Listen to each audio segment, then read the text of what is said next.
Hey guys, welcome to another Underground Virtuosos video. My name is Paul, and I'm a violin viola teacher here in San Diego. Today's topic is why some people use shoulder rests, why some people don't use shoulder rests, my idea of shoulder rests that I can hopefully open your perspective a little bit more, and any tips and suggestions, as well as a couple of misconceptions of shoulder rests. So let's get into it. Now, before we start, I do have to say that this video is not going to tell you you should use shoulder rests or you shouldn't use shoulder rests. I'm simply trying to open the perspective up for you a little bit more as the musician you are, so that one day, if you have the time and the investment to be able to go and find something that works for you, then that's great. And that's what this video is going to be, is to hopefully open your perspectives for both sides and get an understanding, and then find what's going to work for you. Okay, so let's get started. We're going to start with reasons why people use shoulder rest. Okay, so shoulder rest was probably invented because we weren't born in a way that we can hold our instrument, violin and viola, up here naturally and really in a way comfortably, right? And so that's where the shoulder rest was then invented. At first it was like a strap and the instrument was much lower, but then at some point it got raised up here, and then along with the chin rest that was invented in the 19th century. And so when shoulder rest came about, it really helped a lot of musicians, such as myself. I'm someone who's over 6 feet. I have a slim body, and I'm also, my neck is quite long in the sense that there's a huge gap between my chin and the part that my shoulder rest goes. And because of that, an invention like shoulder rest, it's great for somebody like me, because without it, I would be really straining my neck trying to hold the instrument down like that, right? So this is a great invention in my opinion. Okay, it definitely helps someone who's tall, someone who's got a longer neck, and also because it frees up the left hand a little bit more. Yeah, because you're no longer in the way having to support from your hand here, but you can hold it between here, that can be a little bit more free, and that allows you to be able to move up and down the instrument if you're working on shiftings and things like that. So those are just a couple ideas of why some people use shoulder rest. Let's go into why some people don't use shoulder rests. So the first and foremost is that prior to the invention of shoulder rest, people play without them, right? And so if you watch any Baroque performers today, or if you watch like Baroque orchestras, you're not really going to see anybody with a shoulder rest in the back of their instrument. They might have a cloth, they might maybe have a little sponge, which we'll get into it in a bit, but they won't have like a coon or something else that's clamped onto their instrument, right? And that would be how they perform. So it's like a performance practice, a traditional thing for them. Another reason would be that they don't use shoulder rest is that they find shoulder rest to actually be a little bit limiting, in the sense that some people believe that when you have the shoulder rest on, all of a sudden you are locked up and you won't have this freedom here from your arm. And I honestly think it depends on the body type you have. For someone like me who's tall and I use a shoulder rest, I can still play very, very freely up and down the instrument, right? But if I take off my shoulder rest and I play, so I'm going to put this part right here on my collarbone here. If I do this, I have to drop my head quite a bit, and that strains my neck here, okay? And that also doesn't make it very comfortable that I feel like I still have to support the instrument from my hand. Otherwise, I'm gonna lose it and it's gonna slip off place. Yeah, and so for my own 2 cents, I mean, some people do find it more freedom, and that's great if you have the body type for those. And if you don't, if you're someone like me, a shoulder rest will come in very handy. Okay. And the last thing is some people out there, some teachers and performance believe that shoulder rest takes away the vibrations a little bit, which means it takes away the sound a little bit. So I think that's a misconception.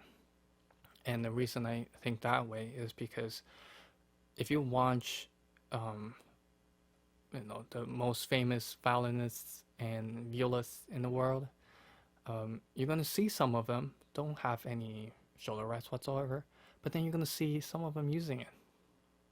And these are people that travel around the world and they perform around the world, um, and they play in concert halls that seats thousands of people.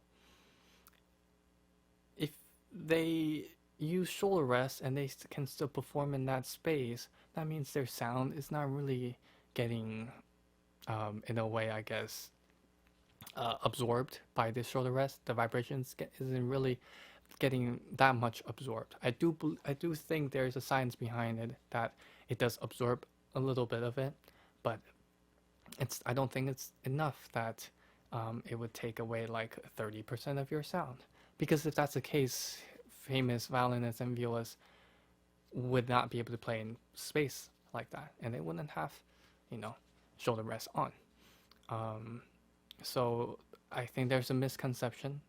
Yeah, it there's a very little difference. Yeah, and you can test it out yourself, but it's not so much that I would go and tell somebody, oh, don't use shoulder rest because it takes sound away. That's just not a right kind of thinking. Yeah.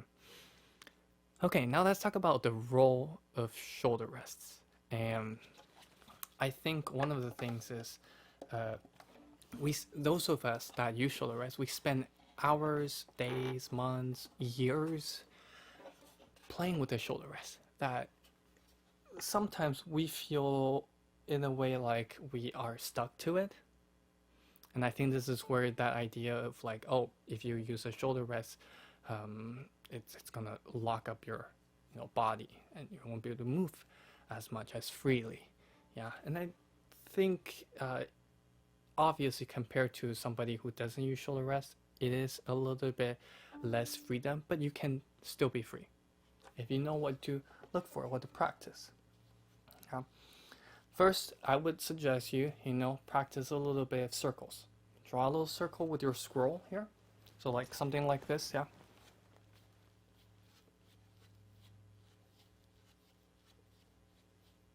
Okay, I'm holding it here, but you can also do it here.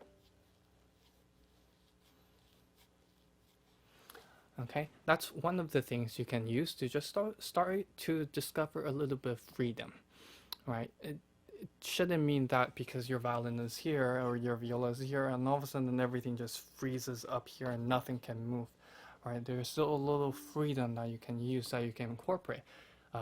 Much like people that play without shoulder rest, they can do this movement right here.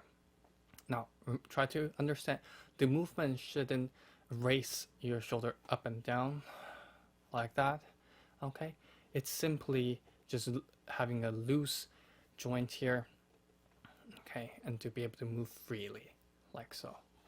So that's the, one of the understanding of a role of shoulder rest. And for someone like me, I can comfortably play up and down the instrument, knowing that I have a shoulder rest, and it's not gonna, the instrument is gonna slip, or my neck doesn't feel so strained.